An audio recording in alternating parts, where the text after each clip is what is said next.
And welcome. मैं विशाल कुमार सिंह आपका फिर से स्वागत करता हूं आपके अपने YouTube चैनल छोटा क्लासरूम में। जैसा कि आपको पता है कि हम चैप्टर 1 पढ़ रहे हैं ज्योग्राफी का पोर्शन क्लास 10 का कंटेम्पररी इंडिया पार्ट 2। ठीक है, और चैप्टर का नाम है रिसोर्सेज एंड डेवलपमेंट। ठीक है, तो अब आज से पहले आपने बहुत सारी चीजें सीख चुका है ना। रिसोर्सेज के टाइप्स क्या होते हैं, रिसोर्सेज किसको कहते हैं, रिसोर्सेज की का प्लानिंग क्या है, ठीक है, और रिसोर्सेज की प्लानिंग इंडिया में क्या है, ये हम आज पढ़ेंगे। ठीक है, उम्मीद करता हूं कि आप लोग बहुत बढ़िया होंगे और पढ़ाई लिखाई आपकी बहुत अच्छे से चल रही होगी। आपने आज संडे एंजॉय किया होगा और फिर से अगर संडे का मजा खत्म हो गया हो तो फिर पढ़ाई पे आ जाते हैं। ठीक, तो अब पढ़ेंगे हम आपका रिसोर्सेज प्लानिंग इन इंडिया।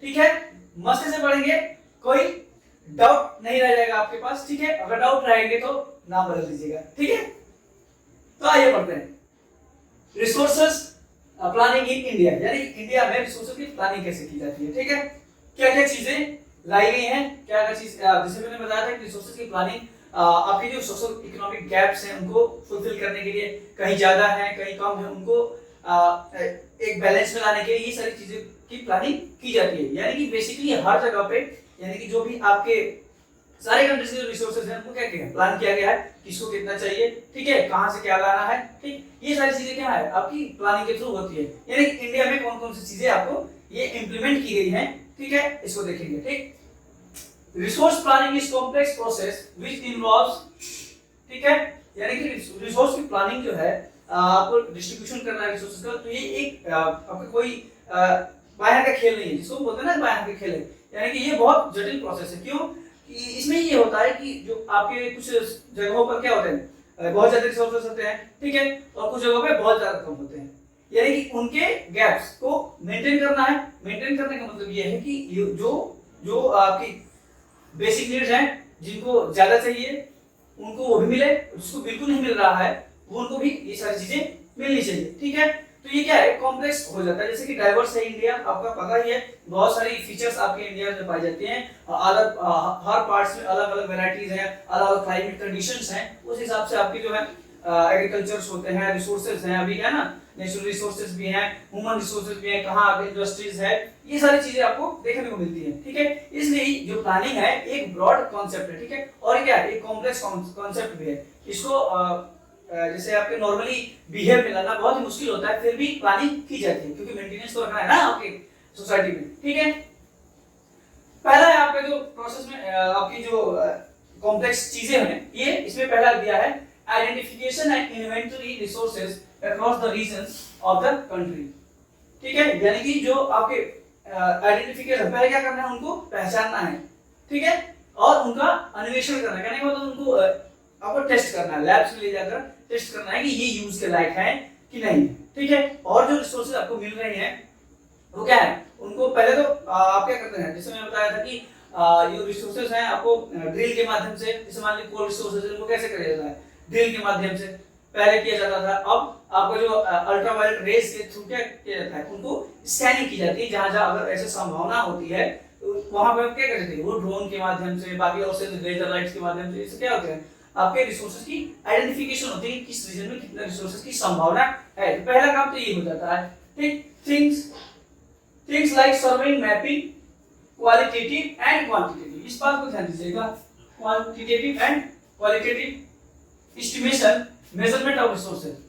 ठीक है, यानी कि उसकी क्वालिटी क्या है, रिसोर्सेज की क्वालिटी क्या है, वो यूज के लायक है, ठीक है, और उसकी मात्रा कितनी है उस जगह पे, उस रीजन पे मात्रा कितनी है। जैसे मान लीजिए कि अगर आप क्या करते हो, जैसे आपको बोरिंग कराना है, मतलब कि घर में नल पंप लगाना है, तो आप ऐसे जगह पे पंप लगवाते हो, बेसिकली आपकी जो लैंड प्लेन्स एरिया है वहां तो आसानी से नल लग जाता है, लेकिन जो आपकी जो पथरीली भूमि है ना, वहां पे क्या होती है, बहुत दिक्कतों का सामना करना पड़ता है कि किस जगह पर वाटर रिसोर्स हमको बढ़िया लेवल पे मिलेगा, और उसको मापने के लिए अलग अलग क्या करते हैं, हम नलकूप्स लगाते हैं, ठीक है, बाकी सारी चीजें करते हो। ठीक है, तो कहने का मतलब ये है कि उनका क्वालिटी और क्वांटिटेटिव यूज के लायक हैं और कितने दर तक यूज किए जाएंगे, यानी कि उनकी मात्रा भी होनी चाहिए यूज के लिए। ये नहीं कि आज कर लिए और कल खत्म हो गया, है ना, काम खत्म पैसा हासिल, ये वाला चीज नहीं होता। यानी कि ब्रॉड मैंने बताया था कि जो भी रिसोर्सेज हैं उनको फ्यूचर को देखते हुए भी उनका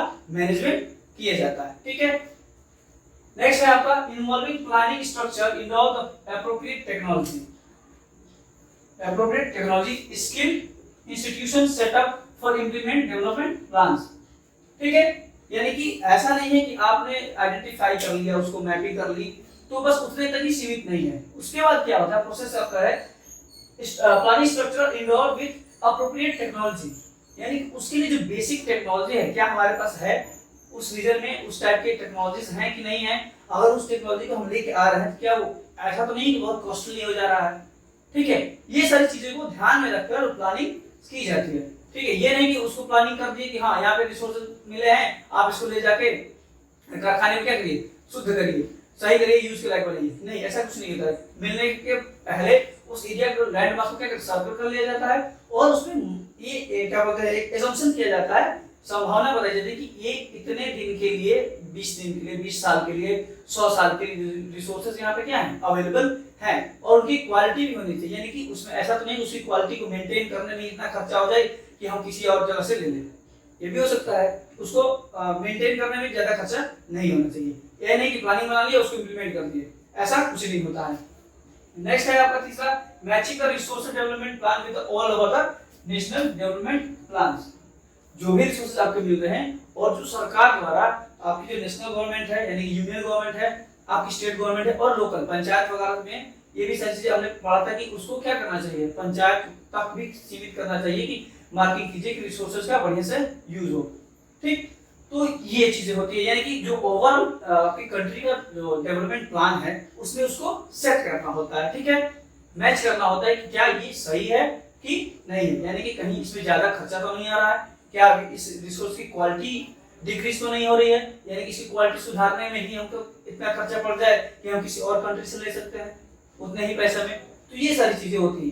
ठीक है, ये प्लानिंग होती है। ठीक, आपको दिया गया कि इंडिया में एक्टिविटीज क्या की गई हैं, इस रिसोर्सेज की प्लानिंग के लिए कुछ एक्टिविटीज की गई हैं, उसको हम लोग देखेंगे। यहाँ पे effort for achieving the goal of resources planning right after the first 5 year plan. आपने पंचवर्षीय योजना का नाम सुना होगा जो कि 1951 से चली आ रही है, जब सबसे पहला चुनाव हुआ आपका देश में, ओपनली चुनाव हुआ। ठीक है, 1947 के इंडिपेंडेंस के बाद और आपके इम्प्लीमेंट ऑफ इंडियन कॉन्स्टिट्यूशन 1950 के बाद पहला चुनाव का कब हुआ, 1951 में। उसके बाद ये 5 ईयर प्लान में वो सारी चीजें रखी गई जिससे क्या हो, आपका जो देश का डेवलपमेंट हो सके। ठीक है, जिसमें आपने एक नाम सुना होगा लैंड रिफॉर्म, है ना। लैंड रिफॉर्म का मतलब होता है कि भूमि सुधार। भूमि सुधार में बहुत सारी चीजें, जैसे मान लीजिए कि उसका पंजीकरण रजिस्ट्रेशन हो गया। ठीक है, उनके आंकड़ों का कंप्यूटरीकरण कर देता है ना, कि कंप्यूटराइज किया जाता है, जो भी आंकड़े हैं आपके पास हार्ड कॉपी ज्यादा ना रहे, क्या रहे सॉफ्ट कॉपी, यानी कि सॉफ्ट कॉपी ही रह जाए। ठीक है, यानी कि जो कोशिशें की गई हैं इंडियन गवर्नमेंट के द्वारा वो कब से चली आ रही हैं, आपकी फर्स्ट 5 ईयर प्लान यानी कि पहली पंचवर्षीय योजना के थ्रू ही आ रही हैं। मैं आपके लिए क्वेश्चन देता हूं कि आप ये बताइए कि जो फर्स्ट पंचवर्षीय योजना थी, फर्स्ट 5 ईयर प्लान था, वो उसका मॉडल किसने दिया था। ठीक है, आप इस क्वेश्चन का आंसर आप कमेंट बॉक्स में देंगे। ठीक है, और जो कमेंट में आप जो आंसर सही आएंगे उनको इनाम मिलेगा। ठीक है, आप यहाँ पे देखते हैं the availability of resources enhance development of any region. ठीक है, हमने बताया था कि कोई भी आपका जो रीजन है उस पे रिसोर्सेज के क्या है, जो भी अवेलेबिलिटी होती है उसके जो उसका परिदृश्य ही बदल देता है। आपने मान लीजिए किसी आपके आसपास के क्षेत्रों में हमने सुना होगा कि यहाँ पे कोयले की खदान मिली है। ठीक है, पेट्रोलियम रिसोर्सेज मिले हैं, तो क्या हो जाता है जब वो रिसोर्सेज वहां से निकाले जाते हैं तो पूरे रीजन का क्या हो जाता है, डेवलपमेंट होने लगता है। क्यों? क्योंकि वहां पे कंपनीज आती हैं। ठीक है, वर्कर्स आते हैं, वहां के लोकल लोगों को क्या मिल जाता है, रोजगार मिल जाता है, तो क्या है आपके डेवलपमेंट का हिस्सा ही हो गया ना। Next, but less availability of the resources in the absence corresponding changes in technology and institution may hinder development। ठीक है, कहीं कहीं क्या होता है, रिसोर्सेज की क्या होती है, कमी भी होती है।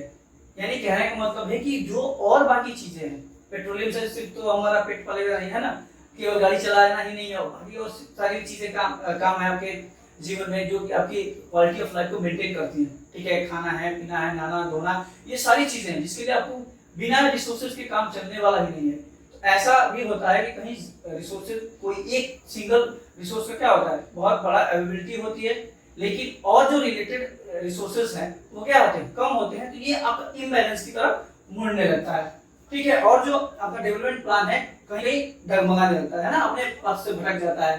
ठीक, some regions which are rich in some resources but these includes economically backward regions। ठीक है, ये बड़ी ये सोचने वाली बात है कि यहाँ पे दिया है कि कोई किसी क्षेत्र में क्या होता है कि रिसोर्सेज की अवेलेबिलिटी बहुत ज्यादा होती है, फिर भी वहां पे इकोनॉमिक जो कंडीशन है वो वीक होता है। ठीक है, इसका कारण ये होता है कि जैसे मान लीजिए कि वहां पे जो लोकल रीजन्स के लोग हैं, ठीक है, ऐसे रिसोर्सेज वहां पे मिल जाते हैं, जैसे मान लीजिए पेट्रोलियम मिल गया, ठीक है, तो पेट्रोलियम के को शुद्ध करने के लिए बहुत लंबा प्रोसेस करना पड़ता है। ठीक है, बहुत लंबे प्रोसेस के बाद क्या होते हैं, उनको सर्टिफाइड किया जाता है, इंडस्ट्रीज में भेजी जाती है, तब जाके पूरे देश में डिस्ट्रीब्यूट होती है। ठीक है, 1 बाय 1 करके, ये लंबा प्रोसेस हो जाता है। इसका दुष्प्रभाव ये पड़ता है कि लोकल रीजन है, यानी कि उनके वर्कर्स वहां पे लोग वर्क नहीं कर पाते हैं। ठीक है, ऐसी चीजों में, ठीक, तो उनको वहां से ऐसा होता है कि उनको वहां पे काम नहीं मिल पाता है, तो वो लोग यहाँ से क्या करते हैं, पलायन करने लगते हैं। इसका मतलब है कि आपका जो लोकल एरिया है वो क्या होता है, आप अनडेवलपमेंट के थ्रू आने लगता है, यानी कि वहां पे बैकवर्ड क्लास के लिए आने लगता है। ठीक, on other hand some regions have less availability but they are economically development.